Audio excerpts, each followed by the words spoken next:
This story is titled, I Refused to Invite My Golden Child Brother to My Wedding. Then my parents made a shocking threat. Hey everyone, if you're enjoying these stories and want to support the channel, don't forget to hit that subscribe button. It really helps our channel. Now let's start the video. OP starts by saying, growing up, it was impossible to ignore how differently my parents treated me and my younger brother Liam. I don't think I understood the term golden child back then, but looking back, that's exactly what he was. From the moment he was born, Liam was the star of the family, and I became the supporting character. Before Liam came along, things were different. I have faint but vivid memories of how it used to be. My parents would take me to the park every weekend, push me on the swings, and cheer me on as I clumsily tried to climb the jungle gym. They would read me bedtime stories, using silly voices to make me laugh, and proudly stick my crayon drawings on the fridge like they were masterpieces. I felt like I mattered to them, like I was special. But that all changed when Liam was born. At first, I thought the shift was normal. He was a baby, and babies need attention.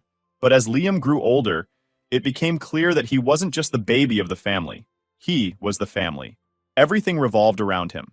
My parents doted on him, showering him with praise for every little thing he did. Meanwhile, I was just there. It wasn't like they hated me or anything, it was worse. They simply didn't see me anymore. I remember my 10th birthday vividly. For weeks, I had been dropping hints about wanting a bicycle. I even went as far as cutting pictures of bikes out of magazines and leaving them on the kitchen counter where my parents could see them. I imagined riding it around the neighborhood, feeling the wind in my hair and the freedom of finally having my own set of wheels. When my birthday came, I was bursting with excitement. I eagerly unwrapped my presents, only to find a pile of clothes and books. Don't get me wrong. I appreciated the gifts, but I couldn't hide my disappointment. I asked about the bike, and my parents said it was too expensive. I tried to hide how crushed I felt, and convinced myself they just couldn't afford it. But 2 weeks later, I came home from school to find Liam in the driveway, proudly riding a shiny new bike. He wasn't even asking for one. It was just a random surprise gift from my parents. When I asked why Liam got a bike and I didn't, they told me, Liam needs more exercise. You're fine without one. I didn't know how to respond. I wasn't fine. I felt invisible. That wasn't an isolated incident. It was a pattern that repeated itself throughout our childhood. When I made the honor roll in middle school, my parents barely acknowledged it. I showed them my certificate, expecting at least a well done. Instead, my mom glanced at it, said, "That's nice, Sarah," and went back to watching TV. But when Liam got a B+ on a single math test, they acted like he had won a Nobel Prize. They took us out to dinner that night to celebrate, and I sat there, silently stewing, wondering why my achievements didn't matter as much. It got worse as we got older. When I turned 16, I got my first part-time job at a local bookstore. I loved that job. It felt so freeing to finally have my own money, and I started saving up for college. I'd dream about leaving home, going to a school far away, and finally living life on my own terms. But my excitement didn't last long. Liam, who was 13 at the time, started complaining that it wasn't fair I had spending money, and he didn't. Instead of encouraging him to wait until he was old enough to get his own job, my parents came up with the brilliant idea that I should give him half of my paycheck. Half. When they told me, I thought it was a joke. I argued, saying it wasn't fair. But they didn't care. They said, Liam is your brother. You should want to help him. When I tried to refuse, they threatened to make me quit the job altogether. Reluctantly, I gave in.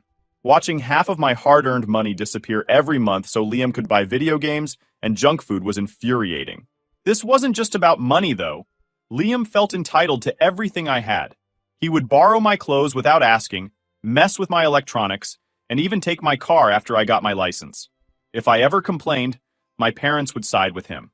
You should be happy to share with your brother, they'd say, as if it was my duty to make Liam's life as easy as possible. They never once considered teaching Liam to respect my belongings. Why would they? In their eyes, he could do no wrong. Looking back, I don't even blame Liam entirely. He grew up being told he was the center of the universe. He didn't know any better, but it still hurt. Every time my parents overlooked me or dismissed my feelings, it chipped away at me a little more. I started to wonder if I was the problem. Was I too demanding? Was I not good enough? Why didn't they care about me the way they cared about Liam? Despite everything, I worked hard in school. I thought maybe if I accomplished enough, they'd finally notice me. I got straight A's, joined extracurriculars, and volunteered on weekends. But no matter how much I achieved, it was never enough. My parents would give me a polite, good job and move on. Meanwhile, Liam could sneeze, and they'd act like it was the most impressive thing in the world.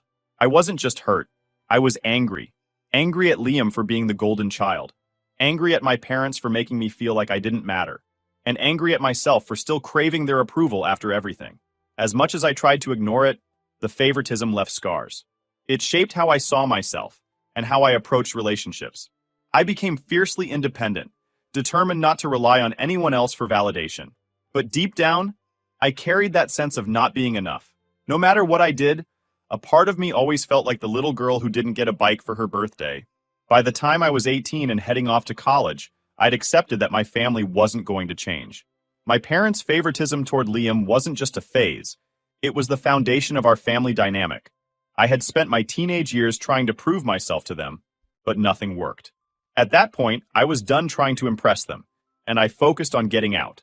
Getting accepted into my dream school was supposed to be my big moment.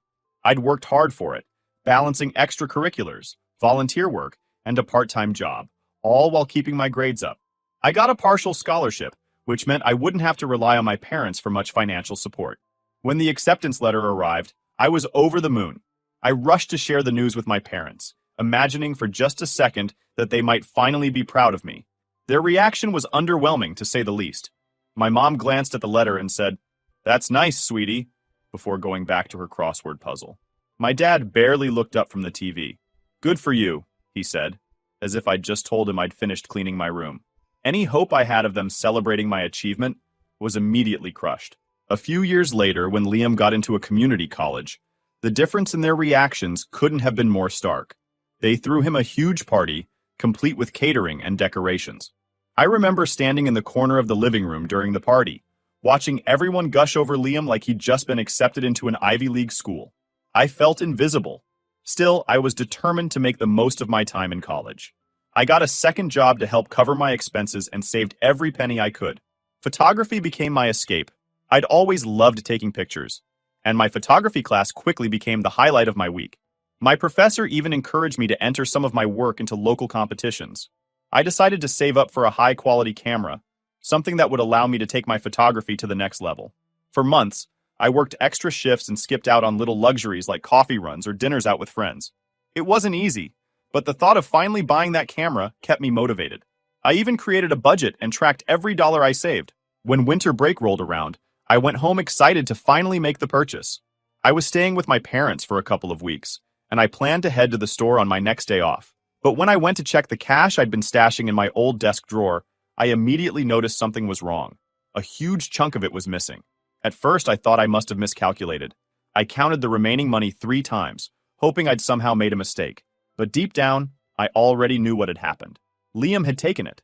He had a history of borrowing my stuff without asking, and I doubted this time was any different. When I confronted him, he didn't even try to deny it. "Yeah, I took some," he said casually, as if it were no big deal. He explained that he'd needed the money to buy a new gaming console and figured I wouldn't mind. My parents, as usual, rushed to his defense. "It's not like he stole it," my mom said. "He's your brother. You should want to help him." My dad chimed in with, "You can always save up again, Sarah. It's not the end of the world." I was furious. I'd spent months working for that money, sacrificing my time and energy, and they acted like it was nothing. I demanded that Liam return the console and pay me back, but my parents refused to back me up. Instead, they blamed me for leaving the money where Liam could find it. "You should have hidden it better," they said, as if it was my fault for trusting that my belongings would be safe in my own home. That was the moment I realized there was no fixing my relationship with my parents or Liam. It wasn't just about the camera or the money. It was about the years of favoritism, the constant dismissal of my feelings, and the fact that they always put Liam's needs above mine. No matter what I did, I would always come second. After that, I started pulling away. I didn't stop by for weekend visits anymore, and I avoided family gatherings whenever I could. When I was home, I kept to myself as much as possible, which only led to more accusations from my parents. "You've changed," they'd say. "You think you're too good for us now." Liam, of course, took every opportunity to remind me of how cold I'd become. "You're just jealous because I'm the favorite," he said once, smirking as if he was proud of it. The thing is, he wasn't wrong. I was jealous, but not in the way he thought. I wasn't jealous of his video games or the attention he got from our parents. I was jealous that he had the kind of relationship with them that I could only dream of. No matter how much I wanted to stop caring, A part of me still wished they'd treat me the way they treated him. But wishing didn't change anything, and I knew I couldn't keep holding on to that hope. So I threw myself into my studies and my photography. I stayed on campus as much as possible, picking up extra shifts at work to avoid going home. The less time I spent around my family, the better I felt. Looking back, the incident with the camera was a turning point for me. It was the first time I truly accepted that my parents weren't going to change, no matter how hard I tried. It hurt, but it also gave me a sense of freedom. I stopped trying to earn their approval and focused on building a life for myself. I didn't need their validation anymore. I had my own goals, my own passions, and for the first time, I started to see a future where I wasn't defined by my family's toxicity. It wasn't an easy realization, but it was the first step toward reclaiming my independence. And for that, I'm grateful. By the time Noah and I started planning our wedding, I had managed to carve out a life for myself that felt stable and fulfilling. I was in a loving relationship with someone who genuinely respected and supported me, and for the first time, I felt like I had the freedom to choose the kind of family I wanted. But as excited as I was to marry Noah, the thought of involving my family in the process filled me with dread. From the moment Noah proposed, the issue of inviting my parents and Liam became a looming shadow over what should have been a joyful time. At first, I avoided thinking about it altogether. I wanted to bask in the happiness of being engaged, to focus on planning the wedding of my dreams without the weight of family drama. But I knew it was only a matter of time before my parents called to demand their invitations. The first call came from my mom, just as I expected. She sounded cheerful at first, making small talk about the weather and asking how the wedding planning was going. But I could tell she was leading up to something. After a few minutes, she finally asked the question I'd been dreading. So, when should we expect our invitations? I hesitated, feeling my stomach twist into knots. Mom, I began carefully, I've been thinking a lot about this, and I don't think it's a good idea for you, Dad, or Liam to come to the wedding. The silence on the other end of the line was deafening. Then, her voice, sharp and accusatory. What are you talking about? We're your family. I tried to explain my reasoning as calmly as I could. I told her that the wedding was supposed to be a day of love and celebration, and I didn't want to invite people who had caused me so much pain over the years. I brought up specific instances of favoritism and how they had affected me, not to guilt her, but to help her understand where I was coming from. Her response was exactly what I had expected and feared. Sarah, you're being selfish, she snapped. You're punishing us for things that happened years ago. Liam is devastated. He was so excited to be part of your big day, and now you're breaking his heart. That comment caught me off guard. What do you mean, be part of my big day? I asked, already dreading the answer. Apparently, Liam had been telling everyone that he was going to be my best man. The absurdity of it all left me momentarily speechless. I hadn't even spoken to him in years, and he had somehow convinced himself that he was entitled to a major role in my wedding. When I pointed this out to my mom, she brushed it off. He's your brother, Sarah. Of course he assumed you'd want him by your side. I ended the call shortly after that, exhausted and angry. But the drama didn't stop there. Within hours, my dad called, picking up right where my mom had left off. His tone was more aggressive, accusing me of tearing the family apart and letting my grudge against Liam ruin what should be a happy occasion. He said they were willing to forgive me for my cold behavior over the years, if I'd just let them come to the wedding. It was a classic manipulation tactic, and I wasn't falling for it. When I refused, Liam started texting me non-stop. His messages ranged from angry to self-pitying to downright nasty. He called me jealous, bitter, and ungrateful, claiming I was trying to make myself feel important by excluding him. It was as if he had rewritten our entire childhood in his mind, casting himself as the victim and me as the villain. The final straw came when my parents threatened to cut me out of their will if I didn't invite them. A few years ago that might have scared me, but now it just solidified my decision. I didn't want anything from them. Not their money, not their approval, and certainly not their presence at my wedding. Noah was my rock throughout all of this. He listened patiently as I vented about my family, never once trying to push me in one direction or the other. When I told him I'd decided to stick to my original plan of not inviting them, he supported me wholeheartedly. This is your day, he said. You don't owe them anything. Some of our friends, however, weren't as understanding. A few of them suggested I should invite my family to keep the peace, arguing that I might regret it later if I didn't. Their comments planted a seed of doubt in my mind, and for a brief moment, I wondered if I was being too harsh. But then I thought about all the years of hurt, the constant dismissal of my feelings, and the way my parents had always enabled Liam's entitlement. I knew I was making the right choice. As the wedding drew closer, Noah and I took extra precautions to ensure everything would go smoothly.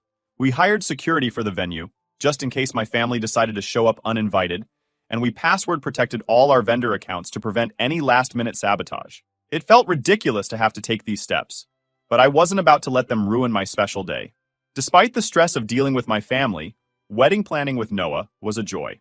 We picked out a beautiful outdoor venue, chose a menu that reflected both our tastes, and even practiced our first dance together in the living room, laughing every time one of us accidentally stepped on the other's foot. For the first time in a long while, I felt like I was creating something good, something that was truly mine. I wish I could say that the family drama ended there, but deep down, I knew it wouldn't. My parents and Liam had spent my entire life ignoring my boundaries, and I didn't expect them to start respecting them now. But I also knew I was stronger than I used to be. This time, I wouldn't let them control the narrative. This was my wedding, my life, and I was finally taking the lead. The morning of the wedding was a mix of emotions: excitement, nervousness, and, if I'm honest, a tinge of sadness. As much as I'd prepared myself to go through this day, without my parents and Liam, a small part of me still wished things could have been different. But I didn't dwell on it for long. This was Noah's and my day, and I wasn't going to let any lingering negativity ruin it. I got ready at the venue with my bridesmaids, who were the perfect blend of supportive and entertaining. We laughed over old memories, debated whether my hair should have a few more curls, and gushed over how beautiful everything looked. The venue was even more stunning than I had imagined. A picturesque garden with blooming flowers, soft string lights, and a gentle breeze that made everything feel magical. It was exactly what Noah and I had envisioned. As I sat in front of the mirror getting my makeup done, my maid of honor, Emily, suddenly came into the room, looking flustered. "Sarah, your family is here," she whispered, glancing over her shoulder as if they might appear behind her. I froze for a moment. "What do you mean, here?" I asked, already dreading the answer. Emily explained that my parents and Liam had shown up at the entrance, dressed to the nines and insisting they were here to support me. She said they were arguing with the security team and refusing to leave. I felt a mix of anger and disbelief. After all the drama leading up to this day, I had hoped, naively maybe, that they would finally respect my boundaries. Clearly, I'd been wrong. For a brief moment, I considered going out there myself to handle it. But then I looked at myself in the mirror, dressed in my wedding gown, and realized I couldn't let them derail this day. "Let security handle it," I told Emily firmly. "I'm not getting involved." She nodded and left to check on the situation. I tried to refocus on the moment, but it was hard not to feel a pang of sadness. As much as I'd prepared for this possibility, it still hurt to know that my own family couldn't respect my wishes, even on one of the most important days of my life. Emily came back a few minutes later to let me know that the security team had successfully escorted them off the property. "They put up a bit of a fight, but they're gone now," she said reassuringly. I thanked her and took a deep breath, reminding myself that the worst was over. And then, the moment came. I stood at the end of the aisle, clutching my bouquet as the music began to play. As soon as I saw Noah standing at the altar, all my worries melted away. He looked at me with so much love and excitement that I felt a wave of calm wash over me. This was what mattered: him, us, and the future we were building together. The ceremony was everything I'd hoped it would be. We had written our own vows, and as I spoke mine, I felt an overwhelming sense of gratitude for Noah and the life we were starting together. When it was his turn, he talked about how I had shown him the true meaning of strength and resilience. I'll admit there wasn't a dry eye in the audience, including mine. After the ceremony, we moved to the reception, which was a joyous celebration from start to finish. The food was delicious, the speeches were heartfelt, and the dance floor was packed all night. One of the highlights was Noah's surprise performance. He had written a song for me and performed it with his college band. It was such a sweet, unexpected gesture that left me both laughing and crying. But the most touching moment of the night came during my maid of honor speech. Emily talked about how she had watched me grow into the strong, determined person I was today. She mentioned the challenges I'd faced with my family, not to dwell on them, but to highlight how I had risen above it all to create a life full of love and happiness.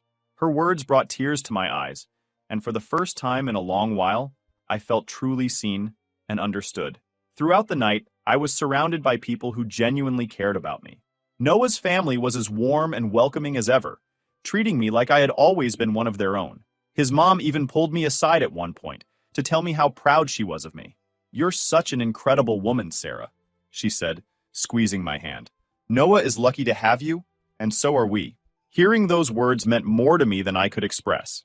It was the kind of support I had always craved from my own family, but had never received. And in that moment, I realized something. Family isn't just about blood.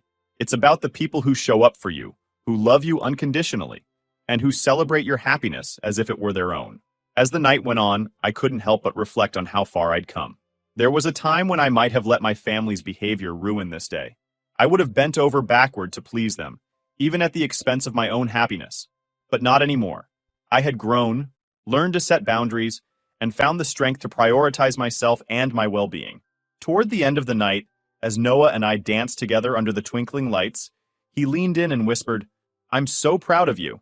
It was such a simple statement, but it meant everything to me. I knew he wasn't just talking about the wedding. He was proud of me for standing up for myself, for breaking free from the toxic dynamic that had defined so much of my life, and for choosing a future filled with love and positivity. The wedding day wasn't perfect, no day ever is, but it was perfect for us. It was a celebration of love, resilience, and the start of something beautiful. And as I looked around at the smiling faces of our friends and Noah's family, I knew without a doubt that I had made the right decision. The days following the wedding were a whirlwind of emotions, but the overwhelming feeling was relief. For the first time in what felt like forever, I wasn't consumed by family drama. Noah and I were officially married, and we had managed to pull off a beautiful, drama-free wedding despite everything. It felt like the beginning of a new chapter, one where I could finally leave the weight of my family's toxicity behind. Our honeymoon was a perfect reset. We spent 2 weeks in a quiet coastal town, far away from everything and everyone. It wasn't flashy or extravagant, but it was exactly what we needed.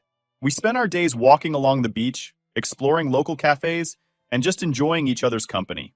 For the first time in years, I felt truly at peace. One evening, as we watched the sunset, Noah brought up something I'd been avoiding since the wedding. "Have you thought about what happens next with your family?" he asked gently. He wasn't pressuring me, just trying to help me process everything. I hesitated, staring out at the waves. "I don't know," I admitted. "Part of me feels like I should reach out and try to fix things, but the other part of me just doesn't want to. I don't want to go back to how things were." Noah nodded thoughtfully. "You don't owe them anything, Sarah," he said. "But whatever you decide, I'll support you." That was the thing about Noah. He never told me what to do or tried to sway my decisions. He just stood by me, no matter what, and that was exactly what I needed. Over the next few days, I thought a lot about his question. My family had spent so many years dismissing my feelings, ignoring my boundaries, and enabling Liam's behavior. Did I really want to reopen that door? The answer, I realized, was no. The wedding had been a wake-up call for me. Their attempt to crash it wasn't just a violation of my boundaries, it was a reminder of how little they respected me. They hadn't changed, and I couldn't keep holding out hope that they would. For my own peace of mind, I needed to move on.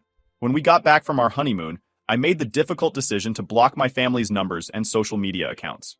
It wasn't about cutting them out of my life forever. It was about creating space to heal and focus on my future. I knew it wouldn't be easy, but I also knew it was necessary. Of course, moving forward didn't mean there weren't setbacks. A few weeks after the wedding, I got an email from Liam. It was much calmer than the texts he'd sent before the wedding, but it still made me uneasy. In the email, he claimed he had been doing a lot of soul-searching and wanted to make amends.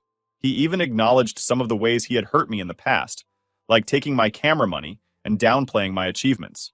But as much as I wanted to believe he was sincere, I couldn't shake the feeling that it was just another manipulation.